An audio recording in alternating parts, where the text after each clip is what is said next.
Muy bienvenidos al repaso de la lección de la escuela sabática con la voz de la esperanza. Repasaremos la lección número 10 para el 5 de septiembre. Y el título de ella es Una forma apasionante de participar. El versículo clave se encuentra en Mateo capítulo 9, versículo 37 y 38. Entonces dijo a sus discípulos: a la verdad la mies es mucha, mas los obreros pocos. Rogad pues al Señor de la mies que envíe obreros a su mies. Cuando son pocos los obreros para segar una abundante cosecha, es inevitable que se pierda buen grano en gran cantidad. Hasta ese momento, solo un grupo de cosechadores evangélicos había estado en el campo juntando el grano para el reino de los cielos. Ahora resultaba evidente que si no se hacían planes más amplios, la mayor parte del grano, aún en la pequeña región de Galilea, nunca podría ser juntado. Les leo del comentario bíblico adventista.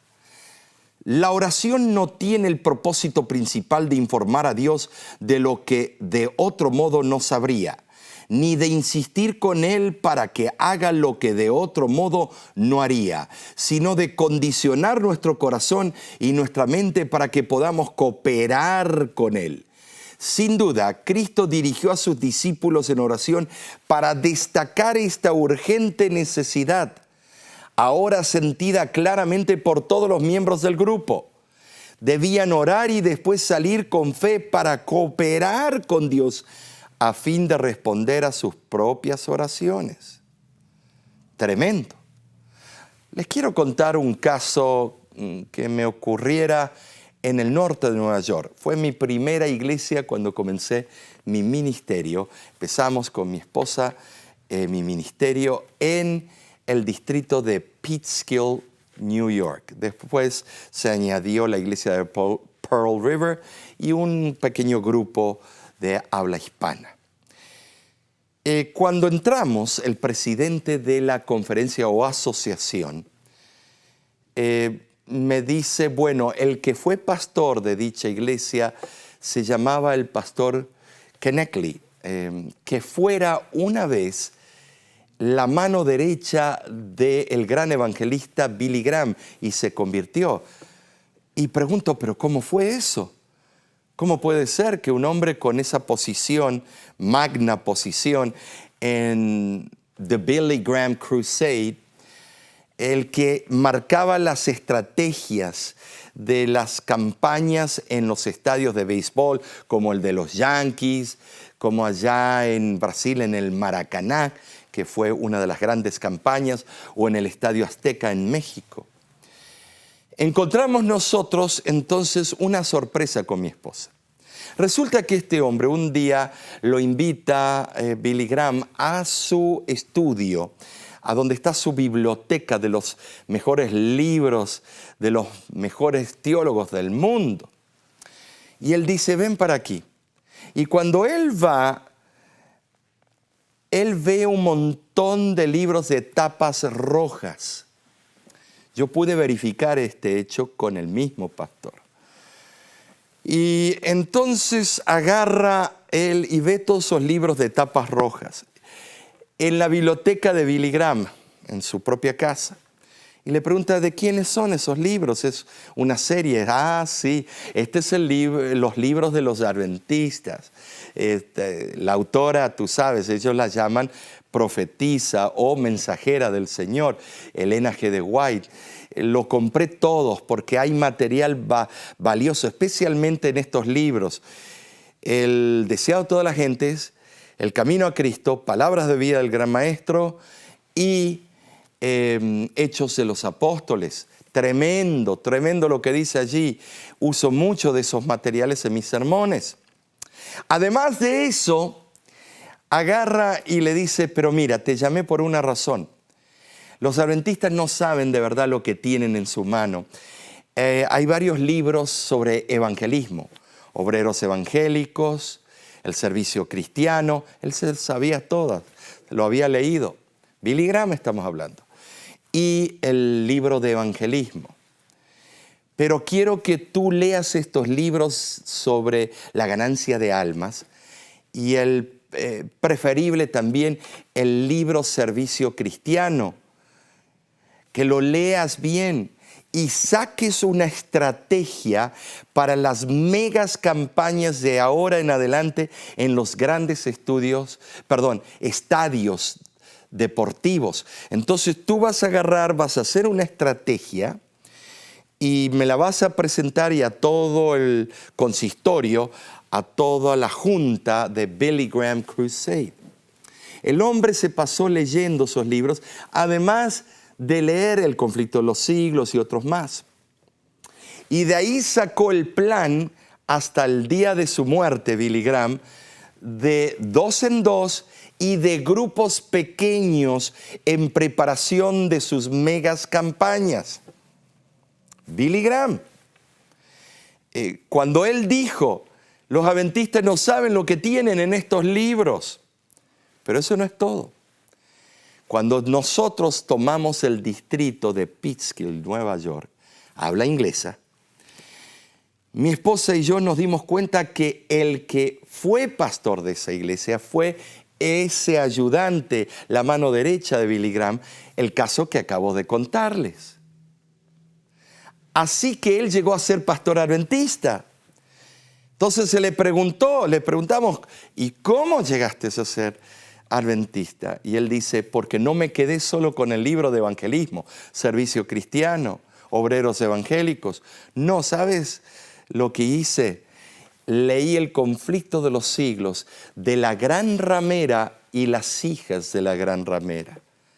Leí todos los libros y luego lo corroboré con la Biblia y no había nada en contra de los principios bíblicos. Esa autora estaba en lo correcto. Me impresionó tanto El conflicto de los siglos que yo no quería ser miembro o parte de las hijas de la madre de todas las iglesias. Si esas hijas predican que los mandamientos fueron abolidos y que el 4º mandamiento fue pisoteado por el propio Cristo, no quiero tener parte con ellas. Y él aceptó la verdad del remanente. ¿Puedes creerlo esto? Esto ojalá que te ayude. Ahora, los grupos pequeños. Veamos lo que dice claramente la sierva del Señor en 2 citas, ¿ok? La formación de pequeños grupos como base del esfuerzo cristiano me ha sido presentada por uno que no puede errar. Y esto Billy Graham lo leyó. Si hay muchos miembros de la iglesia, organícese en pequeños grupos para trabajar no solo por los miembros de la iglesia, sino en favor de los incrédulos. Si en algún lugar hay solamente 2 o 3 que conocen la verdad, organícese en un grupo misionero. Mantengan íntimo su vínculo de unión, cerrando sus filas por el amor y la unidad, estimulándose unos a otros para progresar y adquiriendo cada uno valor, fortaleza y ayuda de los demás. Joyas de los testimonios, tomos 3, página 84. Esto es algo increíble. De estas citas leyó el pastor Knechtle. Luego la segunda cita dice así: Dios quiere que la obra progrese en Nueva York. En ese lugar debería haber miles de observadores del sábado y los habría si la obra se llevara a cabo en la forma debida. Estamos hablando de la ciudad de más prestigio tal vez en el mundo. Pero han surgido prejuicios. Los hombres quieren que la obra se haga según su propio parecer y rehúsan aceptar planes más amplios trazados por otros. Así se pierden las oportunidades. En Nueva York debería haber varios grupos pequeños bien establecidos y habría que enviar obreros al trabajo. No debe pensarse que debido a que un hombre no ha sido ordenado como predicador, no pueda por esto trabajar para Dios. Enséñese a trabajar a esas personas y luego envíeselas al campo de labor. Cuando regresen, déseles oportunidad para que cuenten lo que han hecho, que alaben a Dios por sus bendiciones y luego vuelvan a salir. Animadlas. Unas pocas palabras de estímulo serán de inspiración para ellas. Esto se ve en Life Sketches of Ellen G. White. Te das cuenta, y también está en el libro de evangelismo. Otra cita que leyó el pastor Knechtle y que él me la hizo ver por primera vez. Ellos me la hicieron ver cuando estábamos en Nueva York, trabajando allá. Así que nos damos cuenta que en el libro de Éxodo, capítulo 18, versículo 21, encontramos un plan provisto por Dios para que Moisés pudiese organizarse para la gran obra que debía hacer. Lo encontramos allí y nos damos cuenta exactamente lo que dijo Moisés. Éxodo 18, 21.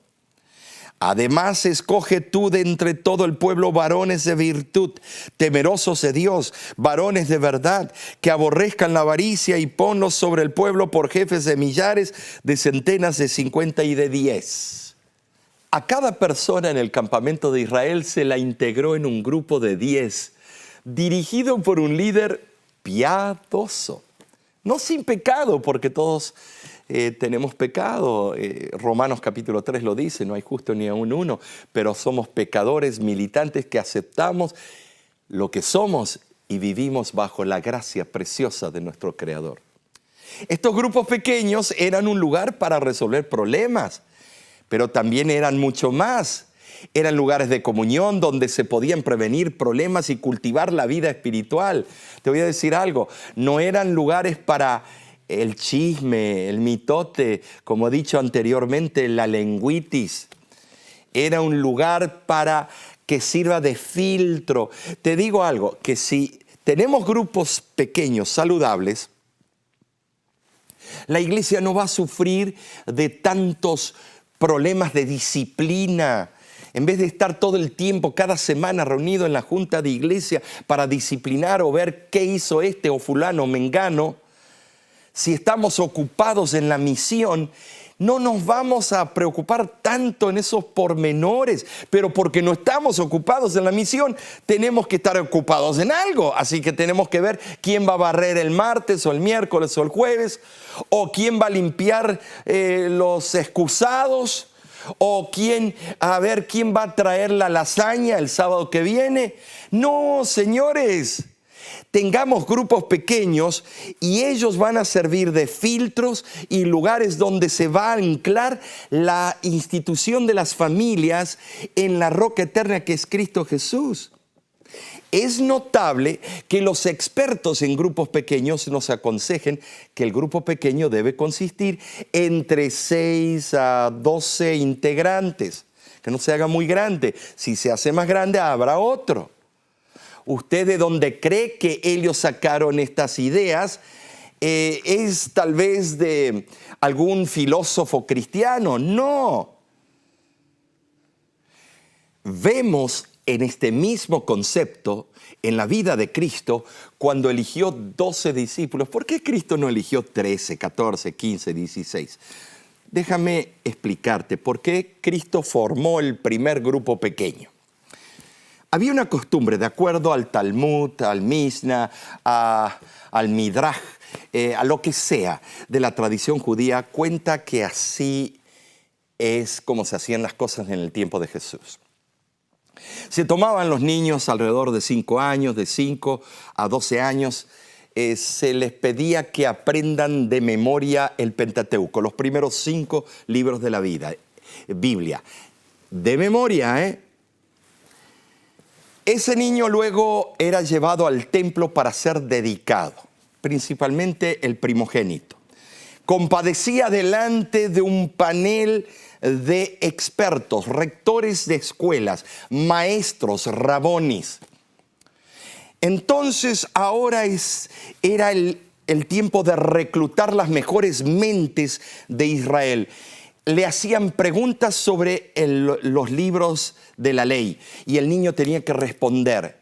Las mejores mentes eran reclutadas y eran tomadas por la escuela de Nicodemo, de Gamaliel, de quien sea. Y allí estaba Cristo, como la costumbre decía, a la edad de 12 estaba en el templo compadecido, estaba delante de los doctorazos que los propios decían, no podemos creer cómo este niño sabe y el conocimiento amplio de la Biblia. Dice que él les enseñaba a los doctores.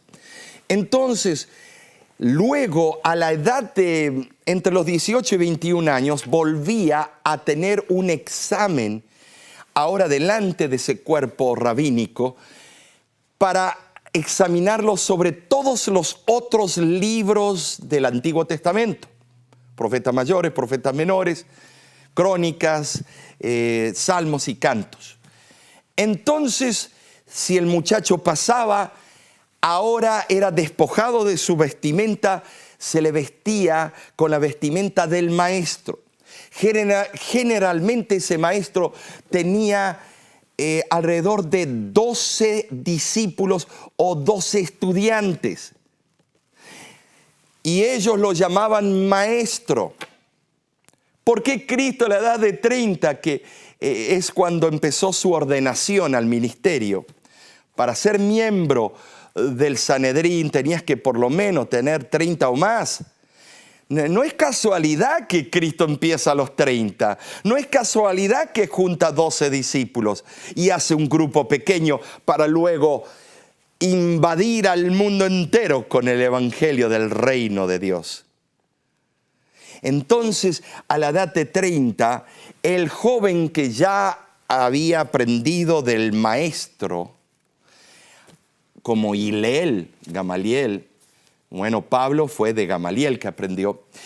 Entonces, ese muchacho ahora se lo lanzaba a trabajar en el campo y él tenía que elegir sus discípulos para enseñar, para que sigan la línea de aprendizaje en Israel.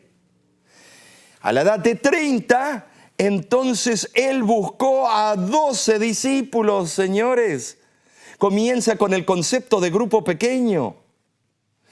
El propósito del grupo pequeño de Jesús era tanto la educación espiritual como la misión. Vayamos al martes y veamos, organizados para servir.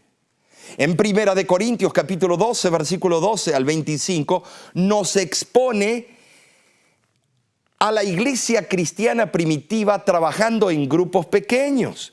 Vamos a leer algunos de los versículos, nada más. Por ejemplo, el versículo 12. Porque así como el cuerpo es uno y tiene muchos miembros, pero todos los miembros del cuerpo, siendo muchos, son un solo cuerpo, así también Cristo. Porque por un solo espíritu fuimos todos bautizados en un cuerpo, sean judíos o griegos, sean esclavos o libres, y a todos se nos dio a beber de un mismo espíritu. Mas ahora, versículo 18, Dios ha colocado los miembros, cada uno de ellos en el cuerpo como Él quiso. Porque si todos fueran un solo miembro, ¿dónde estaría el cuerpo? Ahora mira cómo concluye en el versículo 25. Para que no haya desavenencia en el cuerpo, sino que los miembros todos se preocupen los unos por los otros. El concepto de grupos pequeños es para eso. El cuerpo humano es un organismo, pero está compuesto de muchos miembros. El hígado, el estómago, el esófago. Estimados, el páncreas, los riñones, los pulmones, el corazón. Cada uno de esos, de estos órganos tiene su función indispensable, pero todos se complementan. Todas estas partes se unen armoniosamente en un conjunto, aunque las diferentes partes del cuerpo están separadas y son diferentes en forma, tamaño y funciones. Todas son esenciales, hasta algunas partes que son pequeñísimas, son esenciales. el hipotálamo que controla la temperatura. Todos los órganos tienen su función. En el grupo pequeño, cada uno de ellos aprenden su función, pero todas se unen para formar el cuerpo, la iglesia, el templo, y están bajo el mismo poder que los dirige. La cabeza, ¿quién es? ¿El apóstol Pedro? No, Cristo Jesús. Cristo es la cabeza. Amén, gloria a Dios. El cuerpo humano presenta un ejemplo perfecto para la formación de los grupos pequeños. Fíjate lo que dice esta cita. Impresionante. Bueno, la voy a parafrasear y mira lo que dice. Los grupos pequeños brindan el mejor ambiente para ejercer nuestros dones espirituales y pueden convertirse en el corazón del ministerio misionero de una congregación local. El ministerio de grupos pequeños es ordenado por Dios para permitir que cada miembro de la iglesia crezca espiritualmente, experimente un compañerismo cálido y utilice los dones que Dios le dio en el servicio. Oh, esto es maravilloso. Estimados, nosotros vemos que a través de la Biblia encontramos patriarcas que se organizaron en grupos. Gedeón se organizó. Al principio eran 30,000, luego terminó con 300. Grupos misioneros, grupos que tienen una metafísica palpable que quieren alcanzar. El miércoles se titula Grupos Pequeños del Nuevo Testamento. Bueno, el crecimiento exponencial de la iglesia del Nuevo Testamento fue dado al Espíritu de Dios, guiando a los miembros del cuerpo a reunirse en pequeñas congregaciones, PCs podemos llamarlas, o pequeños grupos. Sirvieron como células que se duplican en forma vertiginosa. Eso lo entendemos bien hoy en día porque hasta los virus se duplican en forma vertiginosa. ¿Por qué no somos células que no dañamos y nos duplicamos de esa manera? Ya hubiera venido Cristo. Lucas menciona algunos nombres de estos primeros cristianos que estaban entrelazados entre sí en la obra de la diseminación del evangelio. Estos protagonistas fueron ganados en grupos de estudio por medio de los apóstoles. Cada una de estas figuras notables pudieron, con el método de grupos pequeños, usar los dones prestados de Dios y usar sus talentos en su causa. Por ejemplo, tenemos a Aquila y Lidia, fueron uno de ellos. Lidia invitó a los apóstoles a reunirse en un grupo pequeño de estudio para propagar el mensaje, y vaya que se propagó. ¿Has pensado en comenzar un grupo pequeño en tu hogar o unirte a un amigo que no es tal vez de la iglesia para comenzar un grupo de estudio pequeño en el hogar de esa persona? Hazlo, va a ser algo maravilloso. Pasemos en este momento a la cúspide de esta semana. El jueves, el título, Dinámicas de los grupos pequeños. Esto es tremendo, y quiero comenzar con una cita, una carta, la carta número 44 de Elena G. de White. Fue escrita en 1892. Las personas que se ocupan más activamente en hacer con interés y fidelidad la obra de ganar almas para Cristo son las que más se desarrollan en espiritualidad y devoción. El salmista oró por la prosperidad de la iglesia. Dios tenga misericordia de nosotros y nos bendiga. Haga resplandecer su rostro sobre nosotros, para que sea conocido en la tierra tu camino, en todas las naciones tu salvación. Extraordinario lo que el libro de Salmos dice. Los grupos pequeños sirven como vehículos o agentes para hacer crecer la iglesia. Es el sitio donde las personas pueden pertenecer y desarrollar sus talentos. También es donde se brindan oportunidades para el crecimiento espiritual en el contexto de las relaciones afectuosas. Muchas de las visitas le tienen fobia a la iglesia, asistir a un servicio en la iglesia. Pero a un grupo pequeño están dispuestos a ir. ¿Por qué? El grupo pequeño sirve como un trampolín, así, en una piscina, en una alberca, pileta de natación. Como un trampolín para que las almas tímidas puedan después decidir ir a la iglesia. Pero comienza en los hogares.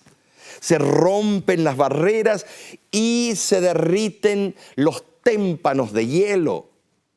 De acuerdo al testimonio del libro de Hechos, los grupos pequeños facilitaban para hacer una gran obra. ¿Quieres ver la lista de estas obras? Es la siguiente. Y mira, te lo voy a presentar y lo podemos ver. Esto lo vemos en Mateo 9, 37 y 38.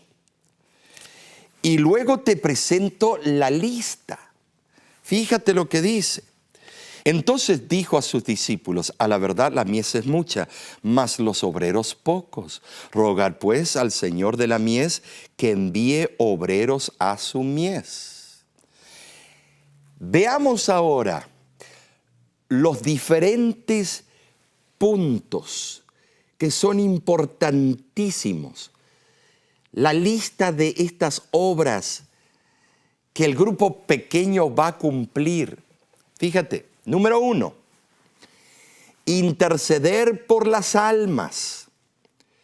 Número 2, orar mutuamente. ¿Qué podemos hacer en esos grupos pequeños? Compartir. Número 3, testimonios y estar en comunión con el único que puede contestar. Número 4, el grupo pequeño también nos ayuda a estudiar la palabra de Dios en forma correcta. Número 5, nos ayuda a preparar a la gente para la movilización y el servicio. Número 6, el grupo servía como protección en contra de los falsos maestros y teorías y herejías que estaban surgiendo en la iglesia cristiana primitiva, y lo mismo hace hoy en día. Número 7, participar en la predicación. Entrenamos a los laicos en la participación de predicar algún día en nuestras propias campañas evangelísticas.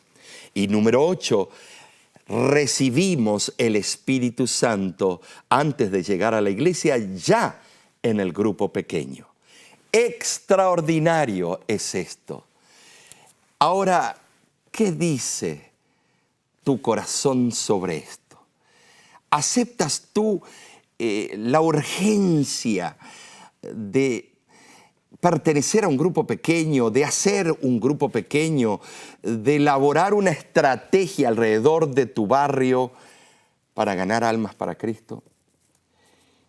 Quiero que leamos el comentario bíblico adventista en este momento. Sin duda, Cristo dirigió a sus discípulos en oración para destacar esta urgente necesidad. Estoy repitiendo esta cita que es tan importante. Dice claramente de que Él quería que sus apóstoles estén preparados con un sentido de urgencia. Aquí se expresa la urgencia con la cual se anticipaba que el Señor de la mies habría de enviar a obreros que estuvieran dispuestos a ir a trabajar. Los grupos pequeños son una respuesta a la oración de Cristo y aumenta exponencialmente el número de trabajadores para la cosecha de Cristo. ¿Es posible? Bueno, hagámoslo en forma de pregunta. ¿Será posible que Dios te esté llamando a comenzar un grupo pequeño en tu hogar? ¿Será? A ver, déjame pensarlo. ¿Por qué no comenzar a orar por lo que Dios puede estar impresionándote? Amigo, tú sabes lo que tienes que hacer. Es que no quiero mi hogar, yo comparto con personas mi hogar, le alquilo una recámara y otra recámara y toman y escuchan reggaetón y esto no puede ser en mi casa, pero tú tal vez conoces otro amigo que tenga una casa y él esté dispuesto y tú puedes ser el anfitrión o el maestro de ceremonias y guiar ese grupo. Ahora quisiera que leamos esta siguiente cita del Espíritu de Profecía. Fíjate la importancia de este tópico. Se me ha instruido que grupos pequeños que han recibido una preparación adecuada en los ramos misioneros, evangélicos y médicos deben salir a hacer la obra por la cual Cristo designó a sus discípulos. Trabajen como evangelistas, esparciendo nuestras publicaciones, hablando de la verdad a quienes se encuentren, orando por los enfermos y, si es necesario, tratándoles no con drogas, sino con los remedios de la naturaleza, comprendiendo siempre que dependen de Dios. Mientras participen en la obra de enseñar y sanar, cosecharán una rica mies de almas. Al dirigir este trabajo, se deben formar pequeños grupos a los cuales, por medio de directores competentes, se enseñará a tener pleno sentido de su responsabilidad. Todas estas cosas no pueden llevarse a término de un golpe, pero debemos empezar a trabajar por fe. Además, añade la sierva del Señor, y vemos esto en un boletín que fue hecho en 1902, el 15 de agosto, en la división australasiana, ahora tiene otro nombre. Es interesante que dio esta recomendación, que tú y yo podemos sacar provecho de esto. Si hay un gran número de hermanos en la iglesia, organícense en grupos pequeños para trabajar no solamente por los miembros de la iglesia, sino por los no creyentes también. ¿Te das cuenta? Qué provechosa fue la lección esta semana. Dios te está llamando a buscar las ovejas que están dispersas, traerlas al corral, traerlas allí al grupo pequeño. La cabeza siempre va a ser Cristo, el buen pastor, pero Él te está llamando, como dice aquí la sierva del Señor, a ser un director, una directora del grupo pequeño. Que Dios te bendiga. Y de nuestra parte, nos despedimos hasta la próxima semana para estudiar la lección de escuela sabática con la voz de la esperanza. Y si tienes alguna pregunta, por supuesto, escríbenos a lavoz.org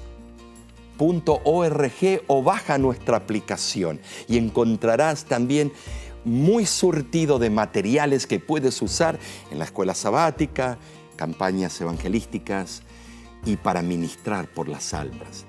Algunos me han escrito y dicen cómo podemos apoyar monetariamente o con una ofrenda.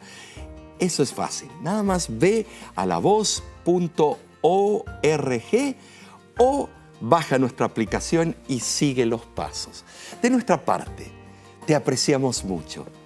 Que Dios te bendiga y nos volveremos a ver pronto.